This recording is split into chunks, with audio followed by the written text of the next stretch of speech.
आइए हम परमेश्वर को अपने सारे तन मन से धन्यवाद देंगे आज की सुबह के लिए। आइए हम अपनी आंखों को बंद करें।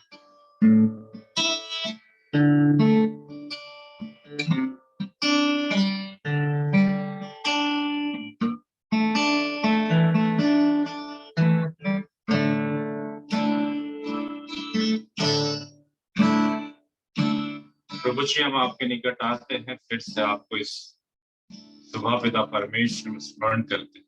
हम चाहते हैं कि हमारे दिन की शुरुआत प्रभु जी आपको, हमारी आशा और हमारा भविष्य पिता परमेश्वर आप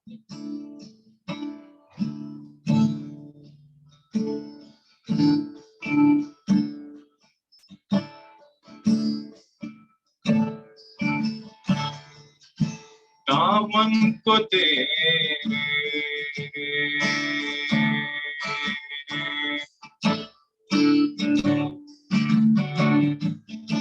दामन को तेरे छूकर प्रभु जी पाक में हो जा, कर हो अधूरा तेरे छुअन से पूरा में हो जा।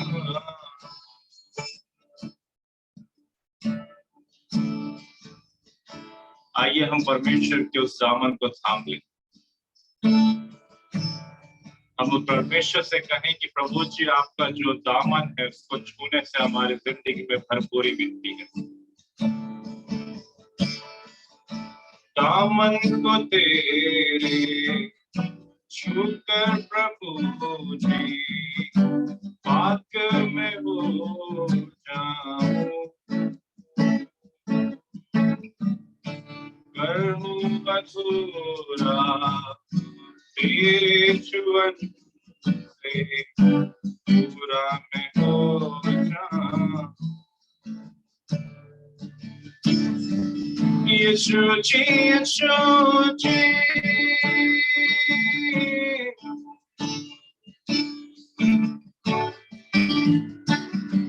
यीशु जी, यीशु जी, तुम ही हमारे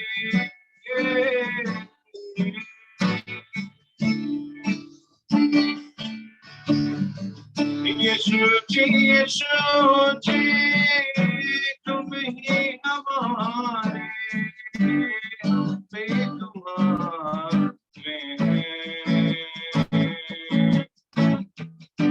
हम भी तुम्हारे हम भी तुम्हारे।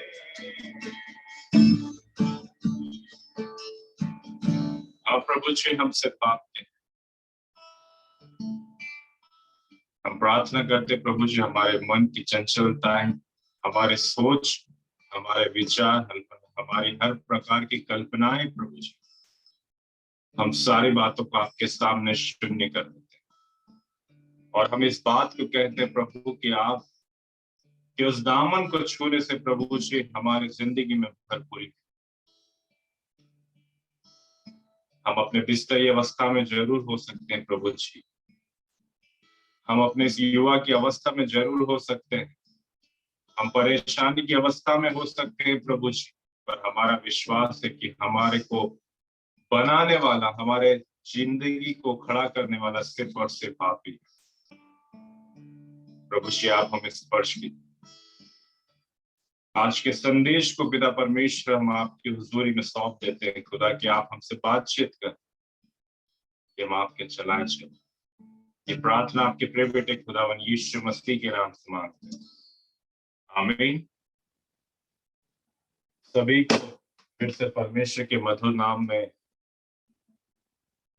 जय मसीह की, प्रेज द लॉर्ड। यीशु सहाय और परमेश्वर के हम फिर से इस सुबह के अवसर में उसके साथ में हम संगति करने के लिए क्या उपस्थित हो चुके हैं। और परमेश्वर का धन्यवाद हो कि जब हम हमेशा एक नए उत्साह के साथ आते हैं तो परमेश्वर बहुत सारी ऐसी बातों को हमारे मध्य में रख छोड़ता है कि हम उसके वचनों के द्वारा क्या हो, उत्साहित हो, है ना। क्योंकि जब हम आज का समय देखें या फिर आज के बारे में हम विचार करें, तो हम हमेशा प्रतिदिन जब अपनी नींद को लेते हैं, नींद लेने से पहले हम कई दफा कई सारी बातों को सोचते हैं, है ना? और मैं चाहूंगा कि अगर आप अपने कैमरे को ऑन करें तो बहुत अच्छा होगा, है ना? ये फिर से मेरी आपसे गुजारिश है, प्रतिदिन यही गुजारिश रहेगी, तो आप मेरे गुजारिश को स्वीकार करिएगा। और फिर से हम इस बात पे आते हैं कि जब हम प्रतिदिन अपनी नींद को लेते हैं या फिर हम सोने के लिए जाते हैं, तो हम इस बात को सोचते हैं या फिर हम इस बात के विचार करने की स्थितियों में आते हैं कि कल का दिन हमारा कैसा होगा, है ना? हर एक व्यक्ति यही बात को सोचता है कि कल का दिन हमारा कैसा होगा, कल के विषय में हमारे क्या काम होंगे, कल के विषय में हमें बहुत सारी बातों के विषय में अपने आप को अ, उन कामों को पूरा करने के लिए हमें बहुत सारे ऐसी बातों को करने की आवश्यकता है। हम हमेशा अपने भविष्य को लेके कॉन्शियस रहते हैं, है ना? और कई दफा हम इन विचारों को करते भी हैं, है ना? बहुत सारी बातों को लेके, चाहे वो हमारे शिक्षा का स्तर हो, चाहे वो हमारी नौकरी का स्तर हो, चाहे वो हमारे पारिवारिक स्तर हो। पर हर एक स्तर पे हम लोग क्या करते हैं, भविष्य की चिंताओं को जरूर करते हैं। आज उसी शीर्षक को लेके मैं आपके बीच में है कि a future and a hope, एक भविष्य और एक आशा के विषय में, है ना? और क्यों ऐसा है कि हम हमेशा एक भविष्य को एक अच्छे आशा के रूप में देखना चाहते हैं, या फिर हम एक अच्छी आशा रखते हैं एक भविष्य को लेकर। हमेशा बहुत सारे ऐसे निर्णय पे हम पहुंचते हैं जिसके विषय में हम सोचते जरूर हैं, हम आशा के साथ सोच रहे थे कि मेरा फ्यूचर बहुत अच्छा आएगा, है ना? बीते दिनों में अगर हम देखें तो कहीं ना कहीं जब हम बीते 2 वर्ष या 3 वर्ष के अपने उस कैलेंडर को उठा के देखेंगे बीते वर्षों के, तो हमें समझ में आएगा कि हमने बहुत सारी आशा लगा के रखी थी कि हम ये करेंगे, हम वो करेंगे, हम अपने परिवार के साथ इस समय को बिताएंगे, पर ऐसा नहीं हो पाया। हमारी आशा जो थी वो कई दफा निराशा में तब्दील हो गई, है ना? और हमारा जो फ्यूचर रहा वो हमें कई बार सिक्योर नहीं दिखा, वो कई बार हमें सुरक्षित नहीं दिखा। और इसका कारण यही था कि हम जिस महामारी के दौर में गुजर रहे थे, वो हमें कई रीति से मजबूर कर दे रही थी, कई रीति से वो हमें घुटनों पे ले आ रही थी कि हम क्या करें, इस परिस्थितियों में अपने आप को कई रीति से अपंग महसूस करें, डिसेबिलिटी की तरफ में हम समझने की कोशिशों को करें। और यही बात है जिसके दफा मैं आपको आज की सुबह एनकरेज करना चाहता हूँ कि एक ही भविष्य और एक ही आशा के विषय में हमने बहुत सारे ऐसे निर्णय को बीते दिनों में लिए होंगे कि मैं इस साल ऐसा करूंगा, पर ऐसा नहीं हुआ। कई लोगों का शिक्षा का जो स्तर था वो गिरा होगा, कई लोगों के फिजिकली और मेंटली वो लोग रिटार्डेड हो सकते हैं, वो थक गए होंगे। कई रीति से फाइनेंशियल क्राइसिस आपके ऊपर आया होगा, कई रीति से पारिवारिक का जिम्मेदारी और आपके जीवन में बढ़ गई होगी, आपने कुछ लेने का सोचा होगा, आप उसको ले नहीं पाए होंगे, है ना? बहुत सारे ऐसे विचार हैं जो भविष्य की तरफ हमें एक आशा की दिशा की ओर हम सोचने के लिए मजबूर थे, पर वो बातें क्या हो गई, हमारे जीवन से दूर हो गई। वैसे ही मेरे प्रिय भाई बहनों, जब हम आत्मिक रीति से या फिर आत्मिक तौर पे कई सारी बातों के विषय में सोचते हैं, तब भी हम इसी रीति से अपने आप को धराशाही पाते हैं, या फिर गिरा हुआ या फिर कमजोर पाते हैं, है ना? हम जैसे अगर ये देखें तो ये 2022 है ना? और जनवरी के मौके पे हम क्या करते हैं, न्यू ईयर पे हम बहुत सारे ऐसे प्लेज लेने की कोशिश करते हैं, हम ऐसे वादे लेने की कोशिश करते हैं कि इस वर्ष मैं आध्यात्मिक तौर पे क्या करूंगा, संगतियों को करना शुरू करूंगा। और आध्यात्मिक तौर के साथ साथ मैं ऐसा करूंगा कि मैं प्रतिदिन सुबह उठूंगा, मैं परमेश्वर के साथ संगति करूंगा, मैं परमेश्वर के साथ में चला फिरा करूंगा और कई सारी बातों को करने की कोशिश करूंगा। और मैं सुबह रेगुलर उठ के प्रार्थना करूंगा, मैं पारिवारिक प्रार्थना शुरू करूंगा। बहुत सारे ऐसे विषय हैं जिसके विषय में हम आशा लगा के रखते हैं, पर क्यों ऐसा होता है कि हमारी जो आशा है वो निराशा में तब्दील हो जाती। मेरे प्रिय भाई बहनों, आज के लिए जिस बातों को हम सीखेंगे वो बाइबल से ही हम एक बातों को देखें जो यिर्मयाह की पुस्तक है, ठीक है? जो यिर्मयाह की पुस्तक वो सेकंड लार्जेस्ट बुक है बाइबल में। भजन संहिता के बाद में जो सबसे बड़ी की पुस्तक है वो है यिर्मयाह की पुस्तक। और यिर्मयाह के विषय में अगर हम देखेंगे तो यिर्मयाह को द वाइपिंग प्रॉफिट भी कहा गया है ना? रोने वाला भविष्यवक्ता। और क्यों उसको भविष्यवक्ता कहा गया है कि रोने वाला, क्या ऐसी मजबूरी थी कि वो रोने वाला भविष्यवक्ता क्या यहाँ पर बन गया। पर परमेश्वर आज की सुबह उस रोने वाले के कारण हमारे जीवन में एक उत्साह को देना चाहता है ना।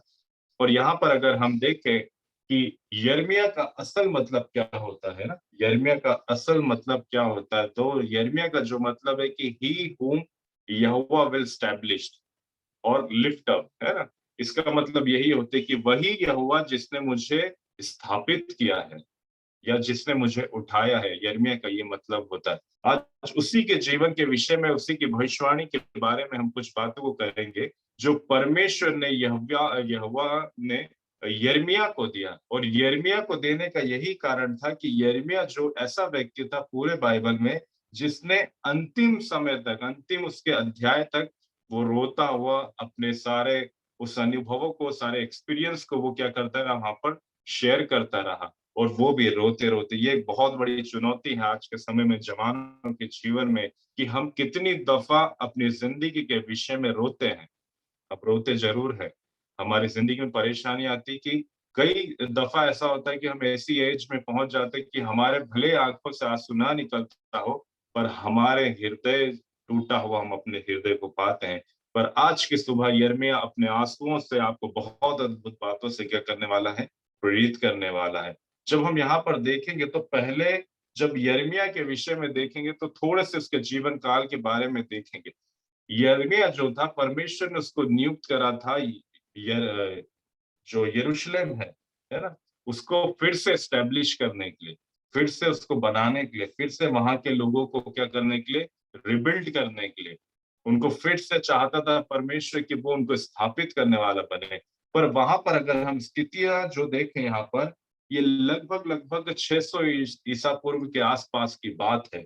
जब यहाँ पर हम यिर्मयाह के विषय में देखते हैं तो बेबीलोन क्या करता है, बेबीलोन जो रहता है वो यरूशलेम को धराशाही कर देता है, उसको वहां पर कब्जा कर लेता है। और बेबीलोन लड़ाई के दरमियान में क्या करता है, बहुत सारा नुकसान ऐसा करता है, आर्थिक रीति से, वहां की अच्छी बनावट को लेके, वहां के मंदिरों को लेके, और उसके साथ साथ भी कई सारे जीवनों के विषय में, कई सारे सोल के विषय में भी वो क्या करता है, वहां पर धराशायी करता है। तो यहाँ पर अगर हम देखें तो जो यिर्मयाह है वो खुद एक याजक का पुत्र था, है ना। यिर्मयाह जो था वो याजक का पुत्र था। और याजक लोगों को असल में परमेश्वर के मंदिरों की जिम्मेदारी दी जाती है। वैसे ही यरूशलेम के विषय में जब परमेश्वर ने देखा कि अब इस जगह में क्या हुआ कि मंदिर टूटना तो चलो ठीक है, पर लोगों के हृदय भी अब टूटने लगे हैं। हालेलुया। लोगों के हृदय भी टूटने लगे हैं, वो अपने भविष्य को लेके क्या है, व्याकुल है, भविष्य को लेकर चिंतित है। उनके जीवन में किसी प्रकार की आशा नहीं दिख रही। और ऐसी परिस्थिति में परमेश्वर वहां पर यिर्मयाह को भेजता है। और यिर्मयाह धीरे धीरे उस बेबीलोन के शासन में रहते हुए भी अपने कार्य को क्या करता है, सिद्ध करता है। और वहां पर अगर हम देखें तो पहले अध्याय में अगर हम देखेंगे यिर्मयाह की पुस्तक, उसका पहला अध्याय, उसका हम 5वां पद पढ़ेंगे जो हमसे बहुत रूबरू हुआ, कई दफा हम इसको स्मरण करते हैं। वहां पर लिखा गया है, माँ गर्भ में रचने से पहले ही मैंने तुझ पर चित्त लगाया है।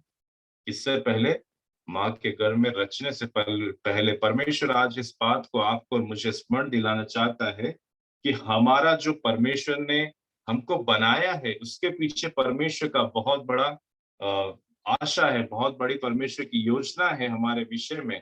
हम इस पृथ्वी में जरूर अपने काम को जरूर करते हैं, पर आध्यात्मिक तौर पर अगर हम देखें तो परमेश्वर हमसे चाहता है कि परमेश्वर ने जब हमारे रचने से पहले, हमारे यहाँ पर प्रोसेस से पहले परमेश्वर ने अपने चित्त को लगाया है। और यहाँ पे यिर्मयाह को कहता है कि उत्पन्न होने से पहले ही मैंने तेरा अभिषेक किया है। ठीक है।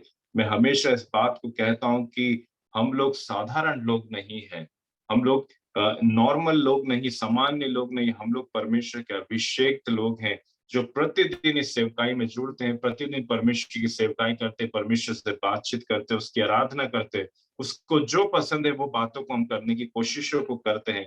और वैसे ही परमेश्वर की जो बुलाहट यिर्मयाह के जीवन में थी, वही बुलाहट परमेश्वर आज आपके और मेरे मन में दे रहा है। वो इसलिए दे रहा है कि हम उस एक फ्यूचर एक भविष्य और एक आशा के विषय में हमसे वो बातों को कहना चाहता है, और कहता है यहाँ पर कि मैंने पहले से ही तेरा क्या करा है, अभिषेक किया है, और मैंने तुझे जातियों का भविष्यवक्ता ठहराया है। मेरे प्रिय भाई बहनों, आज भले हम अपनी जिंदगी में ये सोचते होंगे कि मैंने परमेश्वर को पा लिया है, मैंने परमेश्वर को अपनी जिंदगी का एज अ सेवियर ग्रहण कर लिया, पर परमेश्वर आपको ये याद दिलाना चाहता है कि परमेश्वर ने आपको इसलिए चुना है कि आप लोगों के जीवन में भविष्य का कारण बने, उनके जीवन में आशा का कारण बने, उनके जीवन को आप स्थिर करने वाले लोग बने। मैं बहुत दफा देखता हूँ अपने फेलोशिप के बच्चे लोगों को, भाई बहन लोगों को, कि वो लोगों के लिए हिम्मत का कारण बनते हैं, नॉट फॉर स्पिरिचुअल, पर कई बार हम उनके जीवन में देखें तो इन सांसारिक तौर पे भी वो उनके हिम्मत का कारण बनते, वो उनको मोटिवेट करते, उनका लाइफ उनको मोटिवेट करता है कि वो असल में कैसे अपनी जिंदगी के विषय में आगे बढ़ के चले, है ना।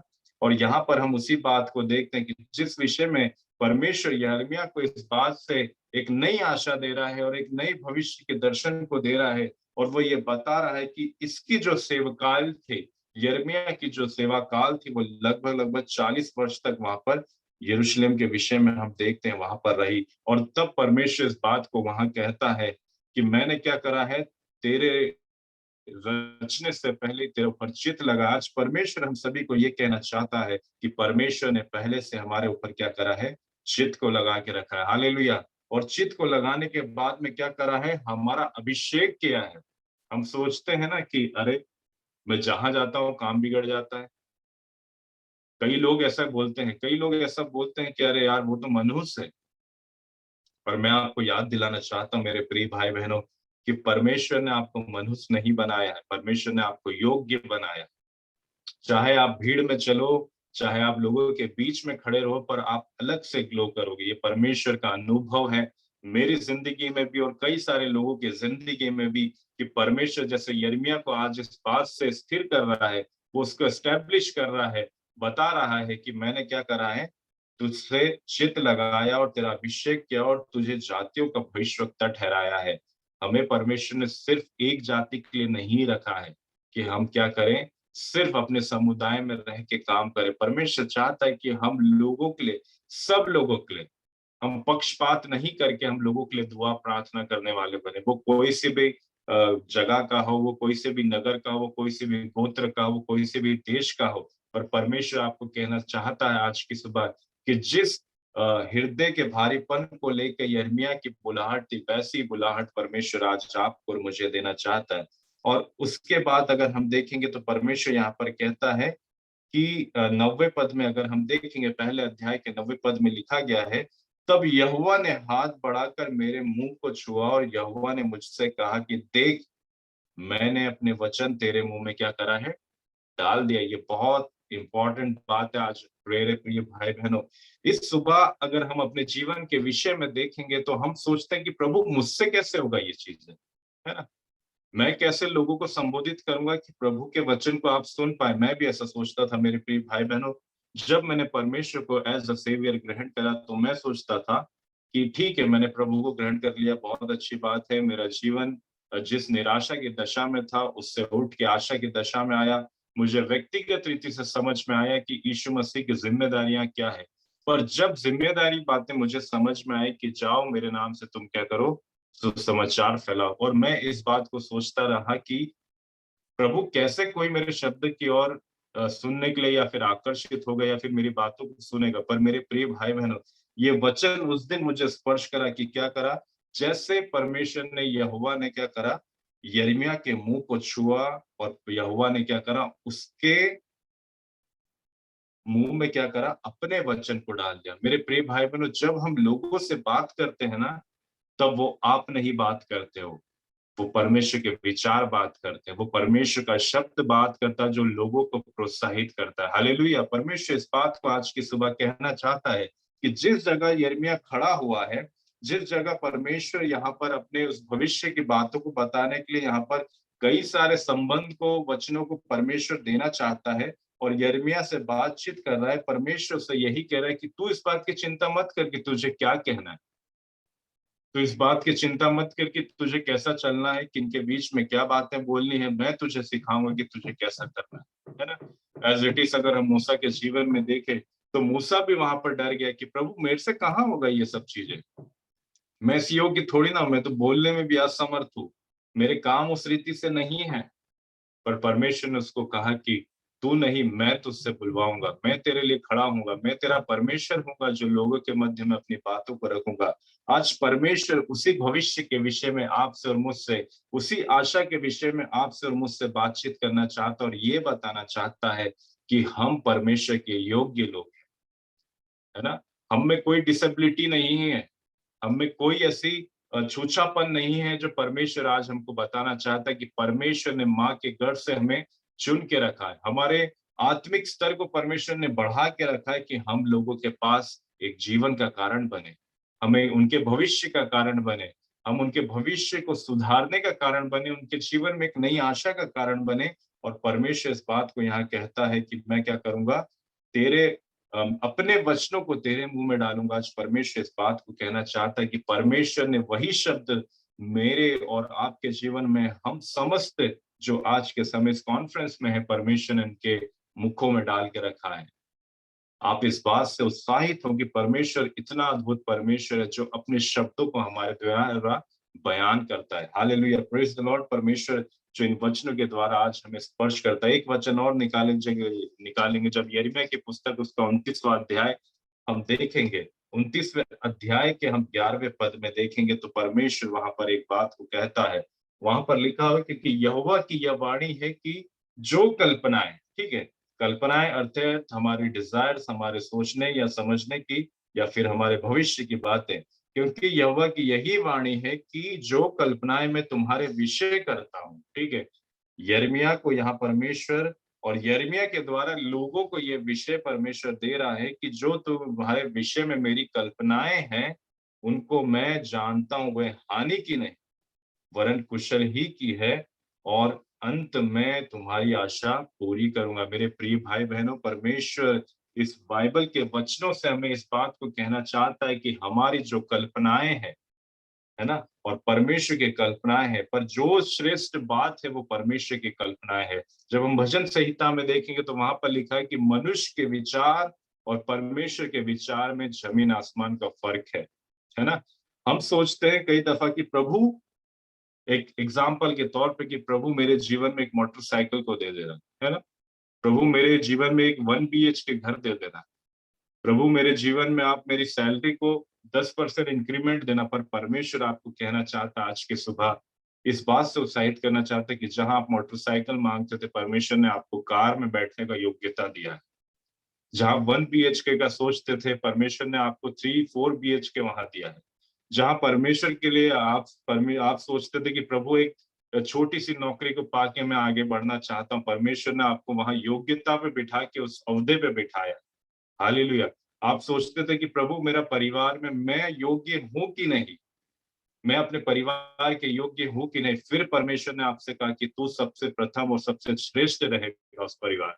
हालेलुया। परमेश्वर इस बात को कहना चाहता है, जैसे यिर्मयाह को परमेश्वर यहाँ पर आश्वासन देता है कि मैंने जो कल्पना तेरे विषय में की है वो साधारण नहीं है, वो मामूली बात नहीं है, पर मैंने तेरे विषय में जो कल्पनाएं की है उससे तुझे कभी भी कोई हानि नहीं होगा। पर अंत में यही बात परमेश्वर एक आश्वासन के तौर पे और पूरी सिद्धता से ये कहना चाहता है कि आज मैं तुम्हारी आशा को पूरे करने वाला हूँ। हालेलुया। आज मेरी और आपकी आशा जो भी है इस पृथ्वी पे लेके, पर सबसे प्रथम बात यही है कि हम आध्यात्मिक तौर पे परमेश्वर के पीछे पड़े रहे। जैसे यिर्मयाह यहाँ पर उस यरूशलेम को फिर से एस्टेब्लिश करना चाहता था, परमेश्वर ने उसके मुखों को वहां पर अपने वचनों से भरा और वह अपने कार्य को धीरे धीरे धीरे धीरे करते चला गया। वैसे ही मेरे प्रिय भाई बहनों, यहाँ परमेश्वर कहता है कि जो कल्पनाएं परमेश्वर ने आपके और मेरे लिए की है, वो कल्पनाएं नाश की नहीं है, पर वो हमारे जीवन को बढ़ाने के लिए। हालेलुया। आज जितने भी लोग इस समय हम इस कॉन्फ्रेंस में हैं, परमेश्वर आपको यही कहना चाहता है कि आपका और मेरा भविष्य जो है, आपकी और मेरी जो आशा है, वो सिर्फ और सिर्फ यीशु मसीह है ना। हम कई दफा अपने भविष्य के विषय में सोचते समझते हैं कि हमारा कैसा होगा जीवन जब हम छोटे रहते हैं तो हम स्कूल में एडमिशन लेते हैं, स्कूल में एडमिशन लेने के बाद में हम बड़ा सोचते हैं कि हम अपनी जिंदगी में कौन सा सब्जेक्ट लेके आगे बढ़ेंगे। जब सब्जेक्ट हमें मिल जाता है तो फिर हम सोचते हैं कि हम प्रभु किस रीति से कौन से कॉलेज में जाएंगे। जब कॉलेज हम पास आउट करते हैं तो या हम मास्टर डिग्री करते हैं या फिर हम अपनी तैयारी। जब हम स्टेप बाय स्टेप अपने जीवन के विषय में योजनाओं को बनाते हैं, पर परमेश्वर जो है वो हमारी योजनाओं को सफल करने वाला परमेश्वर है। हालेलुया। योजना तो बहुत है हमारे जीवन में, है ना। अभी इनफैक्ट मीटिंग के बाद में बहुत सारी ऐसी बातें हमारे जीवन में चल रही, पर मेरा बोलने का यही विषय है कि सफलता कहाँ है, सफलता देने वाला कौन है, सफलता के विषय में कौन आज के समय में बात करता है, कौन श्योरिटी दे सकता है। अगर हम देखें, कोई भी व्यक्ति है ना, अगर कुछ भी ऐसा समय आता है जब वही बहुत अच्छा मित्र या बहुत आपको जानने वाला व्यक्ति के पास भी आप जाओगे तो वो यही कहता है कि चिंता मत करो, कुछ ना कुछ अच्छा हो जाएगा। पर आज मेरे प्रिय भाई बहनों, परमेश्वर हमें ये बात कहना चाहता है कि अंत के समय में तुम्हारी आशा क्या होगी, पूरी हो जाएगी। परमेश्वर यहाँ पर हमें श्योरिटी देता है, परमेश्वर हमें यहाँ पर संपूर्ण आश्वासन देता है कि तुम्हारा काम सफल हो जाएगा। वैसे ही जैसे परमेश्वर यहाँ पर यरूशलेम को फिर से निर्मात करता, फिर से बनाता, फिर से रीस्टेब्लिशमेंट करता है, वैसे ही परमेश्वर आज आपके और मेरे आत्मिक जीवन को भी रिफ्रेश करना चाहता है। वो बताना चाहता है कि तुम्हारा जो भविष्य है उसको मैंने सिक्योर करके रखा है, तुम्हारी जो आशा है उसको मैंने सिक्योर करके रखा है, उसको सुरक्षित करके रखा है। बशर्त यही है कि हम परमेश्वर के ऊपर अपने संपूर्ण भरोसे के रखें। क्योंकि जैसे यिर्मयाह को पहले अध्याय में इस बात को बताया गया है कि मैंने क्या करा है, तेरे मुख में अपने वचनों को डाल दिया, हमें भी इस सामर्थ को पहचानने की आवश्यकता है। इस सामर्थ को पहचानने की आवश्यकता है कि परमेश्वर के लिए जो भी हम कहेंगे, परमेश्वर की उपस्थिति वो हमारे जीवन में लागू होगा। हमारे जीवन में इस बात को कहने की आवश्यकता है, घोषणा करने की आवश्यकता है कि प्रभु तू हमारे जीवन को अच्छे से चला, अच्छे से आगे लेके चल। मैं इसी बात के साथ अंत करना चाहूंगा कि परमेश्वर आज की सुबह हमें इस बात से बहुत सारा उत्साह से भरे कि हम प्रतिदिन परमेश्वर के साथ में ऐसे वचनों को सीखने के लिए प्रयासों को करें। आइए हम अपनी आंखों को बंद करें और परमेश्वर को धन्यवाद दें हर एक बातों के लिए कि उसने हमें फिर से अपनी हुजूरी में लेके आया है। और मैं निवेदन करूंगा कि हमारे साथ में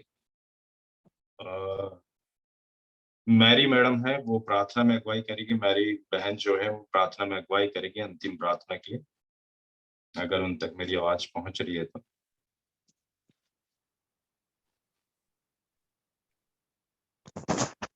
आइए हम दुआ करेंगे। धन्यवाद, धन्यवाद, स्तुति की योग्य हमारे जीव शक्तिमान परमेश्वर पिता प्रभु यीशु मसीह के सामर्थ्य नाम में हम आपके सम्मुख आते हैं। प्रभु जी धन्यवाद देते हैं आज के सुंदर दिन के लिए, सुंदर समय के लिए। परमेश्वर पिता आपके अनुग्रह से प्रभु जी हमें ये जीवन, हमें ये दिन मिला है। परमेश्वर पिता हम धन्यवाद करते हैं परमेश्वर, और विशेषकर प्रार्थना करते हैं खुदावंद यीशु कि आज वचन के अनुसार परमेश्वर पिता हमारे होने पाए। परमेश्वर सच में प्रभु जी आप हमारे सोचने और समझने से अच्छा देते हैं, हमारे लिए उत्तम पदार्थों से हमें तृप्त करते हैं। सच में परमेश्वर पिता आपके सम्मुख प्रभु जी हमारा जीवन सुरक्षित रहता है। परमेश्वर पिता हम धन्यवाद करते प्रभु जी। आप प्रभुता परमेश्वर आप हमें प्रभु जी उत्तम से उत्तम पदार्थों से तृप्त करते प्रभु जी। आप पिता परमेश्वर बस आप चाहते हैं कि हे प्रभु जी हम अपने आप को आपके लिए समर्पित करें, हम आप पर भरोसा रखें। परमेश्वर पिता आप प्रभु जी हम अपने जीवन को आपके हाथ में समर्पित करते परमेश्वर पिता कि हम प्रभु जी इन वचनों के अनुसार हमारा जीवन होने पाए। परमेश्वर पिता आप प्रभु जी आपने हमें रचा है, हमें बनाया है परमेश्वर पिता अपने नाम की महिमा के लिए। प्रभु जी इस बात को हम सदैव स्मरण रखें और हर बातों में आपको प्रभु जी महिमा देने वाले हो सके। प्रभु जी आपका वचन कहता है अपनी समझ का सहारा ना ले पर संपूर्ण मन से हवा पर भरोसा रख, तब सारी कल्पनाएं जो हमारी होती हैं, हमारी इच्छाएं प्रभु जी सब कुछ आप हमारे लिए पूरा करते प्रभु जी। सारी बातों को हम आपके हाथ में समर्पित करते हैं। अपने वचन को सार प्रभु जी हमारे जीवन को चलने के लिए सहायता कीजिए प्रभु जी। हमारे मन को, हमारी आत्मा को अगुवाई कीजिए परमेश्वर पिता, ताकि प्रभु जी वो ये वचन हमारे जीवन में फलवंत होने पाए परमेश्वर पिता। जितने भाई बहन प्रभु जी अभी इस वक्त प्रभु जी इस जो मीटिंग में है परमेश्वर पिता, एक एक को आपके हाथ में समर्पित करते परमेश्वर। अपनी सामर्थ से भर दीजिए प्रभु जी, पवित्र आत्मा से अभिषेक कीजिए प्रभु जी, कि आपके वचन के अनुसार हर एक लोग प्रभु जी चलने पाए परमेश्वर पिता। अपनी इच्छा के अनुसार नहीं, बल्कि आप उनकी आत्मा को अगुवाई कीजिए प्रभु जी, आपके नियंत्रण में होने पाए परमेश्वर पिता, ताकि हर एक के जीवन से आपको महिमा मिलने पाए परमेश्वर पिता। हाँ प्रभु जी, आप हमारी आशा है, विश्वास है, भरोसा है। आपने जीवन दिया है और हमारे लिए उत्तम पदार्थ से हमारे लिए उत्तम उत्तम उपाय हमारे लिए करते हैं परमेश्वर पिता। हम धन्यवाद करते हैं सारी अनुग्रह आशीष के लिए प्रभु जी, और इस सुंदर वचन के लिए प्रभु जी, और भाई के लिए परमेश्वर पिता, उन्हें भी आपके हाथ में समर्पित करते हैं परमेश्वर पिता, के सुंदर सुंदर वचनों को आप हमारे लिए प्रभु जी उनके द्वारा देते हैं परमेश्वर पिता। हम धन्यवाद करते हैं और उन्हें आपके हाथ में समर्पित करते हैं। आप उन्हें भी अपनी सामर्थ्य से परिपूर्ण कीजिए प्रभु जी। आप उनके मन को प्रभु जी अपनी इच्छा के अनुसार चलाइए, ताकि सुंदर वचन उनके द्वारा हमारे जीवन को मिलने पाए परमेश्वर पिता। और हर पल हर समय हर एक को संभालिए और अपने अनुग्रह में रखिए प्रभु जी। इस दिन भर के लिए हम सब आपके हाथ में समर्पित होते हैं प्रभु जी। आप हमारे संग साथ होकर चलिए। सारी आदर में हम आपको देते हुए धन्यवाद के साथ ये प्रार्थना आपके बेटे हमारे उद्धारकर्ता प्रभु यीशु मसीह के नाम से मांगते हैं, सुनिए और ग्रहण कीजिए। आमीन। आइए हम आशीर्वाद वचन ग्रहण करेंगे और हमारे प्रभु यीशु क्रिस्त की दया, ईश्वर का प्रेम और पवित्र आत्मा की सहभागिता हम सभी के साथ बनी रहे। आमीन। सभी को फिर से प्रेज द लॉर्ड, परमेश्वर का धन्यवाद हो उसकी उपस्थिति के लिए। और इसी रीति से हम आने वाले मंडे को फिर से जुड़ेंगे। कल के दिन संडे है, तो वुमेन्स मिनिस्ट्री का दिन है। आप बहुत सारी बहनें हैं इसमें, वो सब जुड़ सकती है उनसे। और आप अगर आपके पास में लिंक शेयर किया जाएगा तो उसके थ्रू भी आप उनसे कांटेक्ट कर सकते हैं। तो शाम को 4 बजे वुमेन्स मिनिस्ट्री रहेगा, तो आप सब जुड़ने की कोशिश करें और कई लोगों को इसकी सूचना दें। और अगर कोई प्रेयर रिक्वेस्ट है या फिर कोई इस संदेश के द्वारा फीडबैक रहेगा आपका, तो आप मेन ग्रुप में भी लिख सकते हैं अपने विचारों को, जिसके द्वारा हम उन बातों के लिए प्रार्थना करेंगे। तो परमेश्वर आज के दिन आपको बहुत आयत की आशीष दे और इसी के साथ हम विदा लेंगे।